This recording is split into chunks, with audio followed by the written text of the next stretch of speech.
아멘.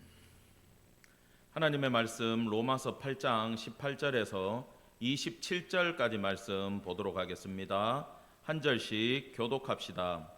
생각하건대 현재의 고난은 장차 우리에게 나타날 영광과 비교할 수 없도다.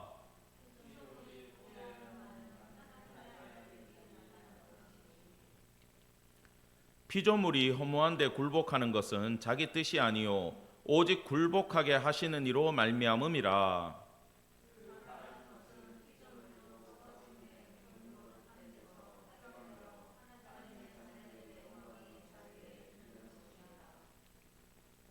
피조물이 다 이제까지 함께 탄식하며 함께 고통을 겪고 있는 것을 우리가 아느니라.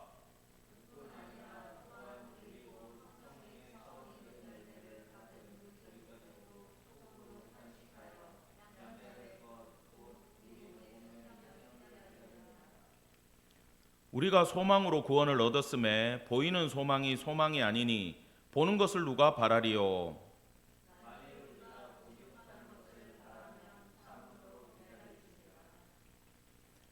이와 같이 성령도 우리의 연약함을 도우시나니 우리는 마땅히 기도할 바를 알지 못하나 오직 성령이 말할 수 없는 탄식으로 우리를 위하여 친히 간구하시느니라.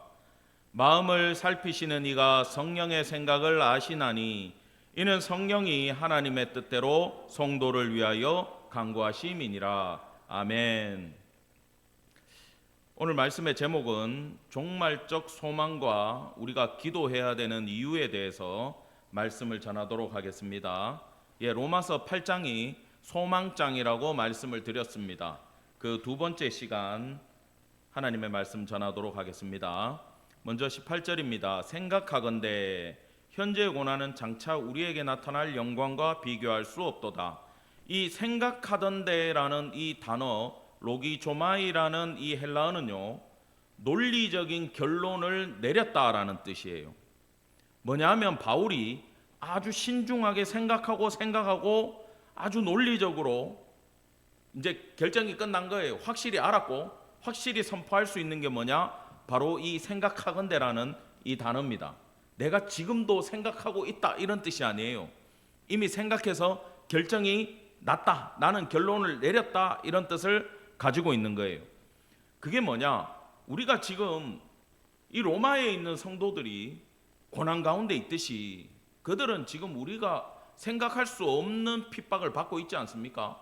그럼에도 이 고난에 대해서 바울은 너희가 어떻게 받아들여야 되느냐? 바로 앞으로 나타나게 될 이 나타난다라는 게 이게 계시하고 똑같은 말이거든.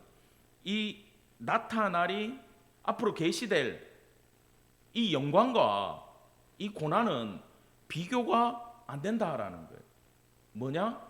그 영광이 너무 크기 때문에 지금 우리가 고난을 당하고 힘든 일을 겪는다고 해서 낙심하고 좌절할 것이 아니다라는 게 바로 이 18절이 주는 의미라는 거예요. 여러분, 고난에 대해서 우리가 잘못 받아들이면요, 마음이 약해질 수 있어요. 핍박이 왔을 때 이거 못하겠다, 선교 못하겠다, 목회 못하겠다, 어려움 가운데 약해질 수도 있고, 한편으로 불평이 나와요. 이걸 왜 시작해가지고, 왜 이걸 한다 그래가지고, 그때부터 이제 원망으로 넘어가죠. 네가 하자 그랬잖아, 집사님이 하자 그랬잖아요, 목사님이 하자 그랬잖아요. 원망으로 넘어가요. 그러다가 한꺼번에 뭐가 들어오냐? 낙심이 딱 자리 잡게 되면 확 마음이 다운돼가지고 아무것도 하기 싫은 상태로 가버린다는 거예요. 그래서 고난 가운데 있는 성도들에게 바울은 이미 결정을 내려서 확실하게 대답을 해주고 있습니다. 앞으로 올 그 영광이 어마어마하게 크기 때문에 지금의 고난은 아무것도 아니다라고 이야기를 하고 있는 것이에요. 자, 여기서부터 22절까지가 이게 한국말로 보면 진짜 헷갈리는 거예요. 피조물이 고대하는 바 하나님의 아들들이 나타나고 허무한 데 굴복하고 썩어짐에 종노릇하고, 이해가 되십니까? 이해가 되세요? 이래서 우리가 공부를 해야 됩니다. 자, 피조물이 고대하는 바가 뭘까? 그게 바로 21절에 나오는 하나님의 자녀들의 영광의 자유에 이르는 거예요. 이게 뭘 말하고 있냐면, 자, 배경을 설명해 드릴게요. 창세기 3장에 그 아담과 하와의 범죄로 말미암아 하나님으로부터 징계를 받게 돼요. 그 징계의 내용에 보세요. 아담은 우리가 잘 알지 않습니까? 네가 이 열매를 먹었기 때문에. 근데 보세요. 여기 보면 누가 저주를 받아요? 땅은 너로 말미암아 저주를 받고. 여러분, 사람이 이 흙에서 나왔기 때문에 연결되어 있다라고 하나님은 보고 계세요. 그리고 우리는 죽으면 흙으로 돌아갈 존재라는 거예요. 그죠? 흙에서 취함을 받았고 흙으로 돌아가야 돼. 그래서 인간이 하나님 앞에 불순종하고 죄를 짓고 이 죄의 징계로 말미암아 이 심판을 이렇게 받게 되면 인간만 고통을 겪는 게 아니라 똑같이 누구도 같이 겪는다. 모든 땅, 자연, 피조물들이 같이 고생을 하게 되는 거예요. 18절에 보면 땅이 가시덤불 엉겅퀴를 내고. 여러분, 이게 땅이 인간을 괴롭히고 땅이 인간을 심판한다라는 뜻이 아니고 인간 때문에 같이 지금 어렵게 됐다라고 본문은 우리에게 알려주는 거예요. 그래서 지금 피조물들이 고대하는 바 하나님의 아들들, 이 하나님의 아들들이 뭐냐? 바로 중생한 구원받은 그리스도인들을 말하는 거예요. 그 시간을 예수로 말미암아 다시금 태어난 그 영혼들이 나타나기를 이 자연과 모든 피조물들이 기대하고 고대하고 있다라는 거예요. 왜냐하면 피조물이 허무한데 굴복하는 것은, 이 허무한데 굴복한다라는 게 굴복하게 하시는 이로 말미암아 굴복하는 거예요. 굴복하게 하시는 이 20절에 나오는 이분은 누구냐 하면은 바로 조물주 하나님입니다. 심판주 창조주 하나님이에요. 하나님이 이 징계를 같이 내려버리니까 자연도 태풍에 시달려야 되고 해일이 일어나고 기근이 오고 가뭄이 오고 하는 모든 자연재해를 모든 피조물들이 같이 겪게 되었다라는 거예요. 누구 때문에? 하나님 심판, 죄의 인간의 죄로 말미암은 하나님의 심판으로 피조물들도 같이 고생을 한다 이것입니다.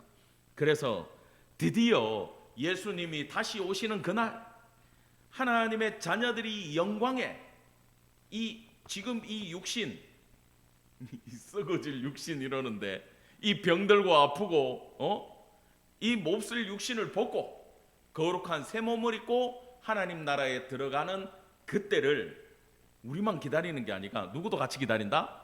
피조물들도 지금 고대하고 있다라고 이야기를 하는 거예요. 그러면서 피조물이 다 이제까지 함께 탄식하며 함께 고통을 겪고 있는 것을 우리가 아느니라. 자, 이 22절에 나오는 이 다 이제까지라는 이 단어는 직설법 현재형이라고 시기적으로 이제까지 이래버리면요 바울의 시대까지예요. 근데 이건 시제를 초월한 시제를 말할 때 직설법 현재를 쓰기 때문에 무슨 뜻이냐? 바울에서부터 시작해가지고 성령의 임재에서부터 언제까지? 우리까지, 그리고 주님이 다시 오실 때까지를 다 아우르고 있다라는 거예요. 그때까지 계속해서 주님 오실 날을 모두가 기다리고 있다라는 뜻이 바로 이 본문에 담겨 있음을 기억하기 바랍니다. 자, 23절로 갑니다. 그뿐 아니라 또한 우리 곧 성령의 처음 익은 열매를 받은 우리까지도 속으로 탄식하며 양자될 것 우리 몸의 속량을 기다리느니라. 자, 여기서 보면 우리가 왜 탄식하느냐? 지금요 여기 1차적으로 우리라 그러면 성령의 처음 익은 열매는 뭐냐? 오순절 마가의 다락방에서 성령을 받고 바울은 다메섹 도상에서 하나님을 만나고 그걸 1차적으로 경험한 세대를 말하는 거예요. 1차적으로 경험한 세대들도 지금 어떻습니까? 탄식하고 있어요. 이 탄식이 뭐냐? 여러분, 누가 죄 짓고 싶은 사람 누가 있어요? 하나님 믿는 사람 중에 이렇게 살고 싶은 사람은 아무도 없어요. 그런데 우리는 연약하잖아요. 여러분, 이게 이제 갱년기가 되고 나이가 들고, 특히 이렇게 이제 아직 풀은 안 났지만 봄이 오고 있고, 야, 오늘은 정말 따뜻했어요. 그죠? 이 따뜻해지고 이러면은 마음이 어떻습니까? 자, 봄 타는 사람 손 들어 보세요. 그럼 나는 가을을 탄다. 예, 봄, 가을 다 탄다. 손 들어 보세요. 뭐 하나씩은 타더라고. 내가 보면 이 계절을 타기도 하고, 이게 잘못이 아닙니다. 사람이 또 이 몸에 주기라는 게 있어요. 일주일에도 주기가 있어요. 저는 이 주기를 연구를 해보니까 목회자들이 주일날 예배드리고 나면 제일 피곤하지 않습니까? 실제적으로. 근데 월요일날 제일 쌩쌩해. 왜 그럴까요? 수목금 주일에 이 사역을 내려놓고 월화는 그래도 심리적으로 안정이 되고 편하기 때문에 몸은 피곤해야 되는데 마음은 날아갈 것 같아요. 그리고 화요일까지도 아침에 상쾌하게 일어납니다. 근데 이제 수요일 아침부터 어떻게 됩니까? 저녁에 예배가 기다리고 있죠. 뭐 제가 뭐 놀고 싶어서 다른 걸 못해서 그러는 게 아니라 이 하나님의 말씀을 전해야 되기 때문에 이 심리적인 압박감이란 게 있어요. 목회자들은. 그래서 수요일부터 점점점 다운되기 시작해가지고 토요일 저녁 되면 아주 힘들죠. 여러분들은 와, 불타는 금요일이다, 토요일날 늦잠 자자 이러는데, 목회자들은 토요일날 약속 생기고 전화 오는 것도 별로 달갑지 않아요. 왜? 주일날 말씀을 전해야 되기 때문에. 저희 교단 선배인 이재철 목사님은 토요일은 결혼식이든 장례식이든 안 가는 걸로 시작하고 목회를 시작했대요. 왜? 주일 예배에 방해되기 때문에. 지금 시대 때 우리 선배 세대처럼 그렇게 목회하시는 분들은 없습니다만, 정말 심리적인 압박감이란 게 있기 때문에 목사님이 사역하는 교회에서는 절대 토요일은 목사님한테 연락도 못하게 돼 있었어요.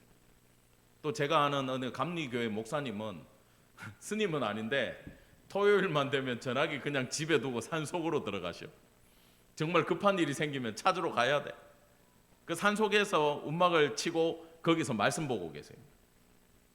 그만큼 부담이 되면, 여러분, 이렇게 사역 때문에도 사람이 지치고 힘들 때가 있고 마음이 긴장이 되고, 삶 가운데요, 모든 사람들이 이 주기라는 걸 타게 돼 있습니다. 남자보다 여자들이 더 심하죠. 근데요, 이걸 탈 때 우리가 조심해야 되는 건 뭐냐 하면은, 마음이 예민해지고 마음이 답답해지고 어떤 사고가 일어났을 때 특히 이걸 여러분 신앙하고 결부를 시키지 마세요. 왜냐하면 다운되고 내가 힘들어지는 건 힘들어지는 거예요. 그러면 내가 힘들어질 때도 이 정도를 어느 정도 붙잡을 수 있는 의지가 있어야 되고, 엄청 기쁠 때 있지 않습니까? 이때도 이걸 붙잡을 수 있는 능력이 있어야 돼요. 그래서 이 중도를 지키면서 가야 되는데, 이 안에서도 우리가 노력을 하고 긴장을 하고 리듬을 타면서도 육체의 연약함으로 넘어질 때가 있다 없다? 있다라는 거예요. 아무리 신경을 써도 실수하고 순간적으로 넘어가 버리는 육신을 가지고 있고, 왜? 죄 가운데 다 태어났기 때문에 모든 인간은 이 면이 있다라는 거예요. 그래서 이게 바로 바울이 지금 오늘 본문에서 말하고 있는, 우리까지도 속으로 탄식하고 있다. 제발 이 죄의 굴레에서 벗어나고 싶다. 그거예요. 언제 벗어납니까? 양자 되는 그날. 양자는요, 구원받을 때, 내가 예수 그리스도 구주로 믿을 때 이미 하나님께서 땅하고 시작을 하세요. 이미 하나님의 나라는 내 속에서 시작이 됐고, 이 시작된 하나님의 나라, 중생, 구원, 양자됨이 언제 완성되느냐? 예수님 오시는 날 완성이 된다라는 겁니다. 그래서요, 지금 로마서 8장에서 우리에게 있어서 소망은 뭐냐? 여러분, 소망이 뭡니까? 소망이라면요, 믿음, 소망, 사랑, 그 중에 제일은 사랑이라 이러고, 소망이 뭘까? 나의 기대라고 생각을 해요. 여러분, 기독교에서 제일 중요한 게 뭐냐면 용어 정리를 잘 해주셔야 돼. 여러분, 믿음은 진심이 아닙니다. 내가 진짜로 믿습니다가 믿음이고 신앙이 아니라 그랬어요.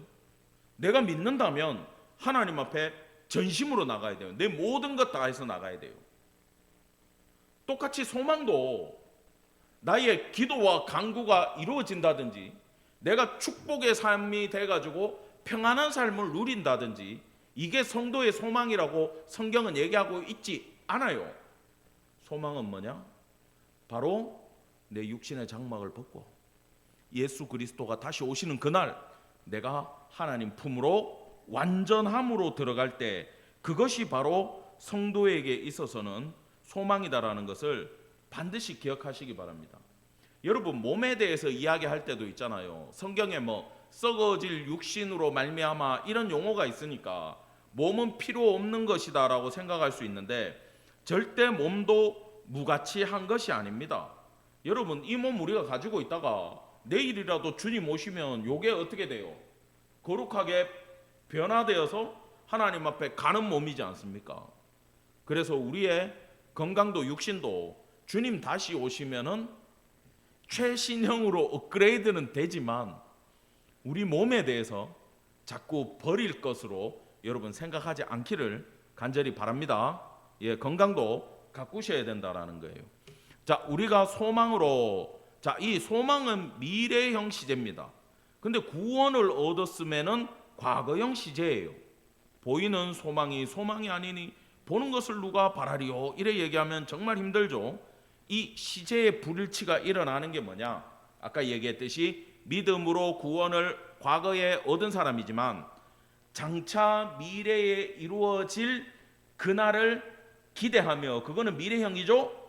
그래서 그걸 기다리는 게 뭐다? 소망이라 그랬잖아요. 그래서 이 소망은 시제의 불일치가 일어나고 구원에 대해서, 소망에 대해서는 전부 다 수동태입니다. 왜요? 여러분, 믿음으로 구원에 가잖아요, 우리가. 근데 구원은 내가 하나님 몫이라 그랬잖아요. 구원에 대해서만큼은 사실은 예수를 보내고 속량하고 우리를 받으시고 양자로 삼으시고 칭이 거룩함으로 의롭다 하고 칭하시고 전부 다 하나님의 영역임을 기억하기 바랍니다. 그렇기 때문에 구원은 수동태예요.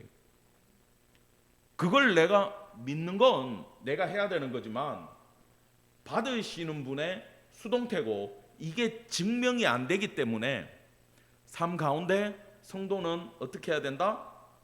내가 참 구원받은 자임을 삶에서 하나님 앞에 보이는, 증명하는 삶을 살아야 된다가 히브리서 11장이라고 제가 말씀을 드렸었습니다. 만일 우리가 보지 못하는 것을 바라면 참음으로 기다릴지니, 요거는요, 기다리라는 바울 사도의 권고에 해당돼요. 종말을 기다리라는 거예요. 이거는 자, 마라나타 신앙이라고 한때 90년대 굉장히 유행한 신앙이 있는데, 청년들한테 그때 이렇게 물어봤어요. 내일 주님이 오신다. 당신은 아멘 주 예수여 어서 오시옵소서 할 수 있느냐? 아니면 저 좀 더 놀아야 되니까 천천히 오세요라고 얘기할 거냐? 그때 마라나타 신앙은 뭐냐? 주님이 잠시 뒤에 오든 내일 오든 한 달 뒤에 오든 나는 그 주님 오심을 고대해야 된다라는 거예요. 왜? 요한계시록 공부하면서 깨달았잖아요. 주님 오시는 그날이 세상 사람들한테는 무슨 날입니까? 멸망의 날이에요. 지구 종말의 날이에요. 우리한테는 새하늘과 새 땅이 시작되는 날이에요. 기다리는 마인드가 다르다라는 거예요. 그래서 기쁨으로 그것을 기다리고 새로 받게 되는 그 생명을 기다리는 거기 때문에 우리는 그때까지 인내하고 견뎌야 된다라는 거예요. 여러분, 이런 거 얘기하면은 좀 답답할 때가 있는데, 믿음도 눈에 안 보이고 소망도 눈에 안 보이고 사랑도 눈에 안 보이잖아요. 그죠? 다 눈에 보이는 게 아니에요. 전부 추상적인 명사들이에요. 그래서 어쩌면 종말, 소망, 죽음, 내 삶과 전혀 관계없는 일들 같아요. 여러분, 그럼에도 만약에 내가 큰 병을 앓고 있어가지고 내가 언제 주님을 만날지 모른다는 사람이 있다거나, 아니면 정말 내가 죽을 날을 받아놓은 그런 사형수의 신분이라거나, 한번 큰 병을 알아보면 있잖아요. 하루하루의 삶이 얼마나 귀한지 알지 않습니까? 그죠? 근데 일반적으로 우리 성도들은 이런 말에 대해서, 종말에 대해서 생각하고 싶지 않아 합니다. 왜요? 지금 내 자녀 키우고 직장 생활하면서 남자들은 돈 벌고 조금이라도 더 평안한 삶 누리고 좋은 차 사가지고 할부값 내면서라도 좋은 차 타고 편안하게 다니고 싶고, 시간 되면 휴가 되면 뭐 골프도 치러 가고 여행도 가고 싶고, 그 안락한 삶에 우리가 너무 매료되어 있기 때문에 이 소망에 대해서는 전혀 생각을 못한다라는 거예요. 그런데 말입니다, 여러분, 신앙생활 하면서 하나님의 나라를 내가 맛본 것 같다, 기도하면서 하나님의 나라를 맛을 봤다, 그 놀라운 은혜를 경험해보고 그 감동을 내가 느껴보고 그것이 내 속에서 회복되어지기를 나는 너무나 기다린다, 이런 성도들이 있어요. 내 첫사랑을 빨리 회복하고 싶다. 혹은 내가 하나님의 사랑을, 나를 향한, 나를 위해 죽으신 그 사랑을 내가 경험했다. 여러분, 이런 성도들은요, 그 주님 다시 간절히 만나고 싶고 그 은혜 다시 회복하고 싶고 무슨 수를 써서라도 다시 좀 체험하고 싶고, 그런 마음이 여러분에게 다 있는 줄 압니다. 여러분, 그건요, 지금 바울이 얘기하는, 우리가 그렇게 고대하는 그 은혜도 바울이 얘기하는 거에 100분의 1도 안 돼요. 바울은 그 마지막 어마어마한 그 축복을 다 계시로서 바라보고 우리에게 알려주고 있는 것이기 때문에, 여러분, 이 주님 다시 오는 날에 대해서 우리가 생각을 고치고 그 인내하며 소망을 가지게 되기를 간절히 축원합니다. 예. 마지막으로 우리 26, 27절을 보고 마치겠습니다. 26절은 우리 다 같이 한번 읽어봅시다. 시작. 이와 같이 성령도 우리의 연약함을 도우시나니 우리는 마땅히 기도할 바를 알지 못하나 오직 성령이 말할 수 없는 탄식으로 우리를 위하여 친히 간구하시느니라. 아멘. 놀라운 말씀이에요. 자, 우리는 무지하기 때문에 미래를 안다 모른다? 몰라요. 여러분, 미래를 모르는데 사실 기도를 정확하게 할 수가 없어요. 두 번째로, 우리는 막 이거 갖게 해달라고 막 기도했는데 이거보다 더 좋은 게 내일이면 생겨요. 그죠? 근데 내가 이거보다 더 좋은 게 내일 생기는 걸 모르고 오늘 이거 갖겠다고 막 하나님한테 때를 써봐요. 답답하겠어요? 안 답답하겠어요? 답답하죠. 여러분, 기도가 이런 거라는 거예요. 우리는 미래를 모르기 때문에 무엇을 구해야 될지도 몰라요. 근데 이게 말입니다, 만약에 우리가 하나님의 일을 감당하면서 정말 결정적인 사건, 교회의 개척이나 선교나 이런 부분을 두고 우리가 기도를 하는데 우리가 어떻게 기도해야 될지 모르고 뭘 기도해야 될지 모르면요, 여러분 얼마나 답답한지 모르시죠? 저는 이곳에 교회를 개척할 때, 이 장소를 정할 때 정말 몇 주 동안 잠을 못 잤어요. 왜?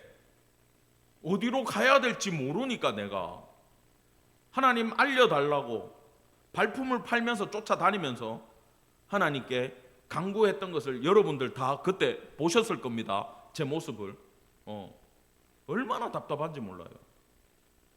여러분, 그러나 하나님은 아신다 모르신다? 아시고 이끌어 가신다라는 거예요. 여러분, 선교도 마찬가지입니다. 결정적으로 선교해가지고 우리가 영적인 승리를 딱 거둬야 되는데 우리가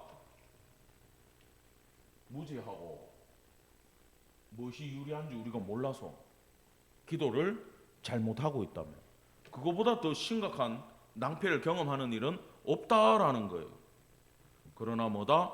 성령이, 따라합시다. 성령이 연약한 우리를 도우신다.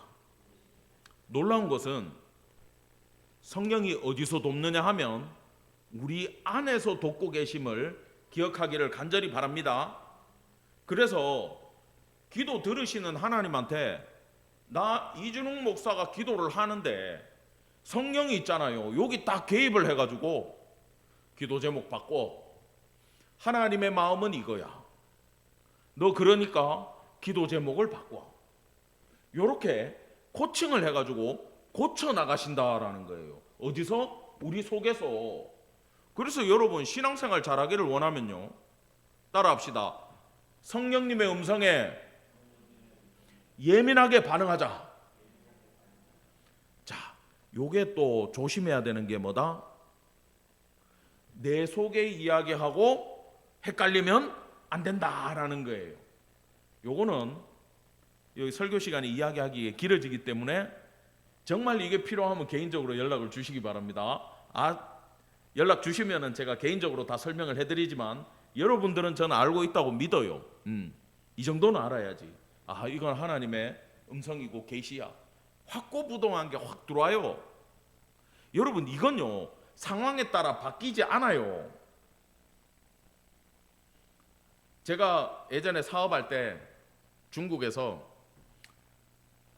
참 정말 제대로 된 직원을 한번 만나가지고 일을 하고 싶다. 이유가 있었어. 왜냐하면 내가 이제 이 사업을 다른 분한테 맡기고 나는 사역으로 들어가야 되는데, 여러분 알다시피 중국에서 제가 회사를 왜 했겠어요? 비자 때문에 했어요. 그러면 이걸 그냥 내 비자를 위해서 이 회사를 유지해 줄 사람을 만나야 되는데, 여러분 그 공산국가에서 선교사의 입장을 이해해 주는 직원을 어떻게 만납니까? 하나님 도와주세요라고 간절히 기도할 때 제가 그 직원을 만났던 거 아니에요. 제가 스스로 하나님의 음각 가운데 중국을 떠나서 한국으로 오기 전까지 저를 비롯해서 우리 아프리카에 계신 박 목사님 비자까지도 다 진행을 해주고 도와줬다라는 겁니다. 왜요? 우리는 몰라요. 저는 어떤 직원이 와야 되는지. 이 직원이 하나님을 믿고 신뢰하고,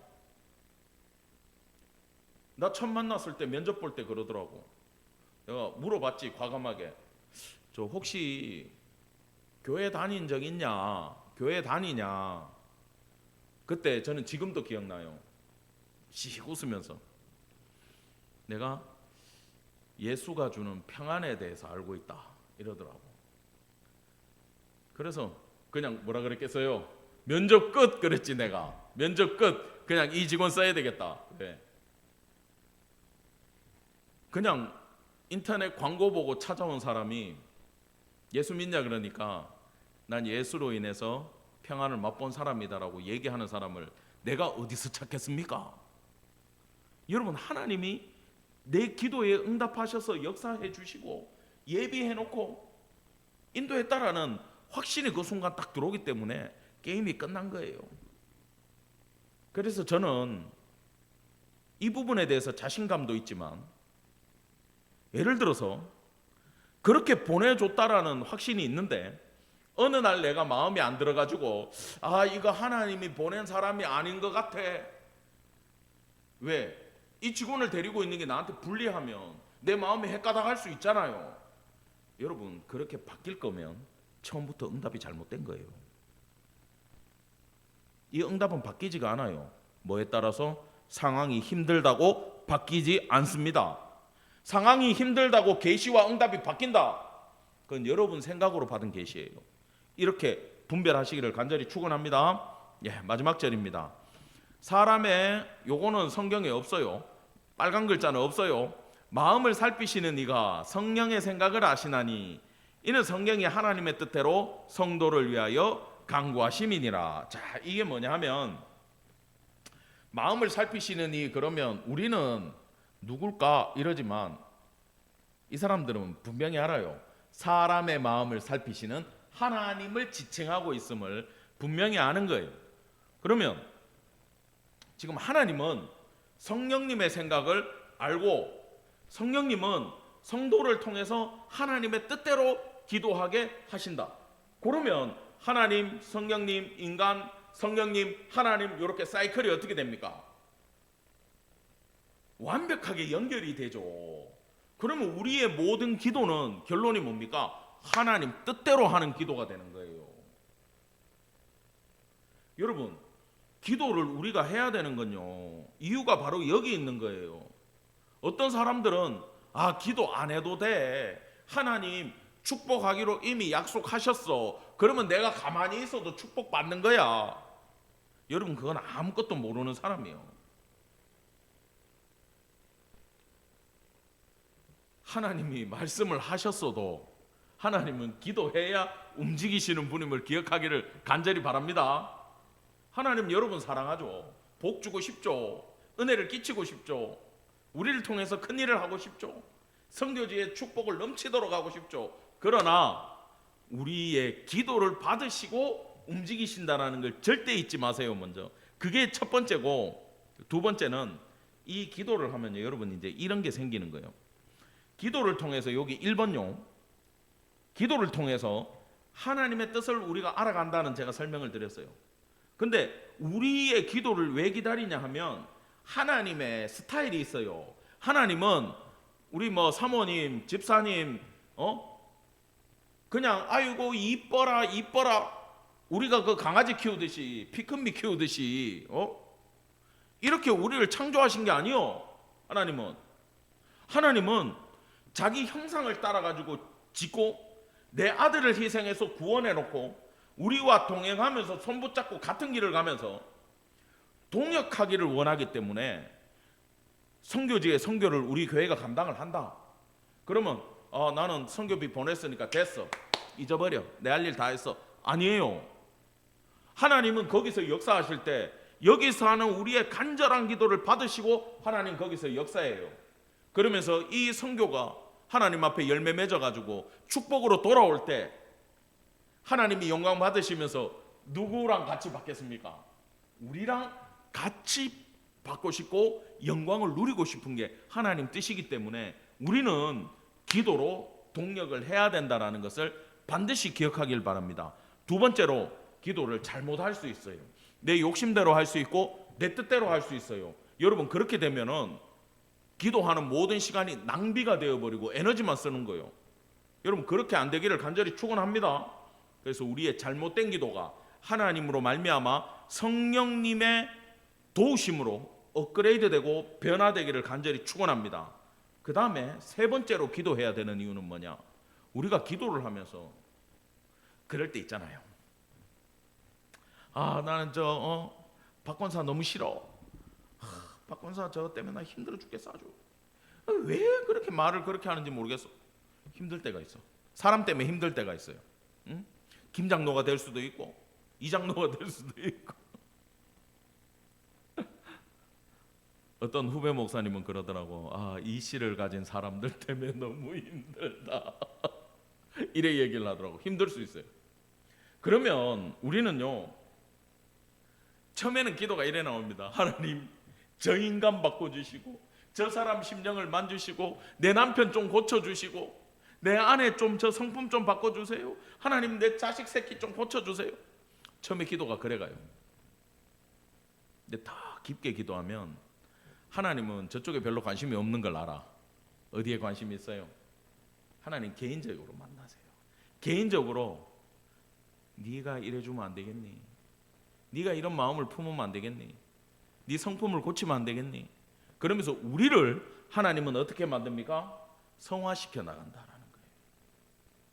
사랑하는 성도 여러분, 오늘 우리가 하나님의 나라와 이 교회와 여러분의 가정과 또 여러분의 친척들 복음화를 위해서 기도하는 그 시간에 성령님의 음성에 예민하게 반응하며 하나님의 선교에 함께 동력하는 자들 되기를 간절히 축원합니다. 아멘. 기도하겠습니다. 하나님, 은혜를 감사드립니다. 오늘 이 말씀을 통하여 우리가 가져야 될 소망이 무엇인지 저희가 배우게 되었습니다. 또한 우리의 기도가 성령님과 함께 그분의 음성에 민감하게 반응하며 하나님의 뜻대로 해야 되는 것을 배웠습니다. 환난이 오고 시험이 오고 어렵다 할지라도